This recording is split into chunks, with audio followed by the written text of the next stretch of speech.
Chers amis, je suis Emmanuel Giboulot, viticulteur bio dans le département de la Côte d'Or et je cultive depuis plus de 30 ans 10 hectares de vignes en agriculture biologique et biodynamique.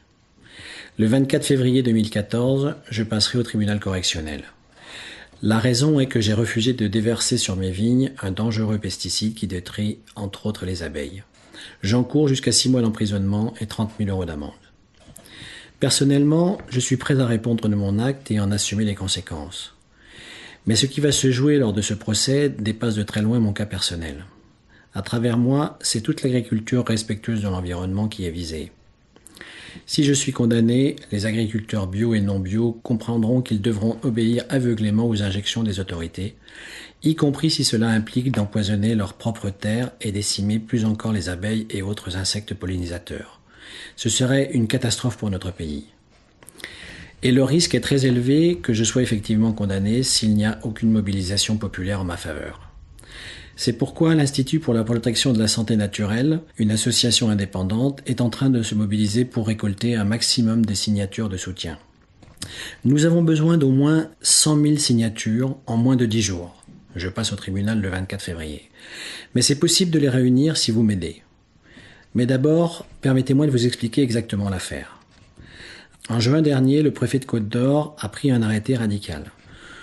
Pour contrer un risque hypothétique d'épidémie de flavescence dorée, une maladie de la vigne, il a décidé que tous les vignerons du département devraient traiter leurs vignes contre la cicadelle, l'insecte qui répand la maladie.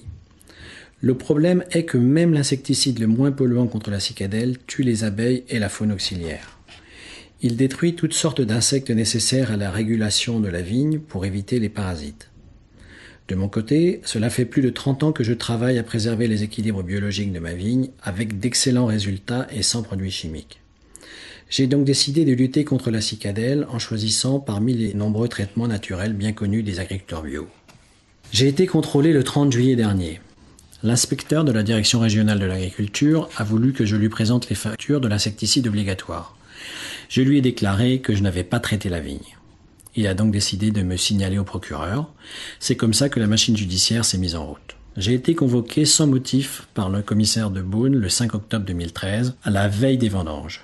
Le jour même, après ma déposition, j'étais convoqué chez le procureur pour une composition pénale. Le 24 décembre 2013, le rendez-vous avec le procureur est annulé au dernier moment. Au lieu de classer l'affaire, il décide de me renvoyer devant le tribunal correctionnel avec un procès le 24 février prochain, dans moins de 10 jours. Je serai donc jugé aux côtés des délinquants sexuels et des cambrioleurs endurcis. Lorsque l'affaire m'est tombée dessus, j'étais absolument effondré et très isolé. J'ai repris espoir lorsque j'ai vu naître un début de mobilisation citoyenne. J'ai été soutenu par les associations environnementales, par Sandrine Bélier et l'Institut pour la protection de la santé naturelle, qui a créé une page Facebook et alerté ses réseaux. En quelques heures, plusieurs dizaines de milliers de personnes sont venues me soutenir. Cette mobilisation a changé la donne. Je me suis senti porté. Notre association professionnelle, qui était restée prudente au départ, s'est depuis rangée à mon côté. Le rapport de force est donc en train de changer en notre faveur.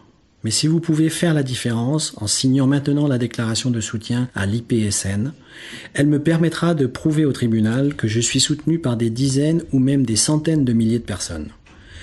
L'enjeu est de montrer aux autorités que les citoyens sont en faveur d'une agriculture responsable qui ne fonctionne pas en détruisant la nature autour d'elle. Car détruire les insectes, et en particulier les abeilles et les pollinisateurs, c'est détruire des équilibres écologiques fragiles, c'est donc détruire la nature, c'est détruire la vie, y compris celle de l'homme. Contrairement à ce que laisse penser l'attitude des autorités, il existe plusieurs moyens de protéger les vignes contre la cicadelle tout en respectant l'environnement. Les vignes peuvent être protégées avec des fougères et de l'argile calcinée. Des pièges à cicadelle existent et ils sont efficaces. La cicadelle est attirée par la couleur orange. On peut également poser entre les pieds de vigne de la paille d'avoine, dont la forte intensité lumineuse empêche l'insecte de se poser. Des expériences ont montré que cette simple mesure est efficace contre l'insecte. Mais surtout, c'est en préservant la biodiversité qu'on lutte le mieux contre l'apparition de la maladie. Pourquoi ne le dit-on pas aux agriculteurs et au public ? Pourquoi s'en remettre uniquement à des insecticides qui continuent à détruire l'équilibre de la faune ? Les solutions qui protègent l'environnement ne devraient pas être combattues, mais au contraire, favorisées par les autorités. Les agriculteurs qui les utilisent devraient être encouragés et non pas soumis à la terreur d'une répression judiciaire. Mais rien ne changera si des centaines de milliers de citoyens ne s'expriment pas clairement en ce sens. Oui, si vous signez la déclaration de soutien ci-dessous, et si vous passez ce message à tout votre carnet d'adresses, nous pouvons provoquer un mouvement historique dans le pays pour la liberté des agriculteurs et la défense des méthodes respectueuses dans l'environnement. Nous pouvons aussi changer l'issue de ce procès et éviter qu'un dangereux précédent n'instaure un climat de terreur parmi les agriculteurs bio et non bio. Car sans réaction massive de la population, je risque très probablement d'être condamné pour l'exemple. À l'avenir, plus personne n'osera s'opposer aux décisions administratives qui obligent tout le monde à polluer la terre. Ne laissez pas se commettre une telle absurdité avec des conséquences aussi lourdes et contraires à l'intérêt de tous. Manifestons publiquement notre réprobation la plus totale contre les réglementations qui marchent à l'envers et qui nuisent autant à l'environnement qu'au bon sens. La pétition de l'IPSN est un moyen concret d'empêcher qu'une grave injustice ne soit commise, doublée d'une grave atteinte à notre planète. S'il vous plaît, ne fermez pas cet email pour l'envoyer aux oubliettes. Ce serait un énorme gâchis. Puisque vous avez investi du temps pour lire ce message jusqu'ici, faites un geste simple et signez la déclaration de soutien ci-dessous.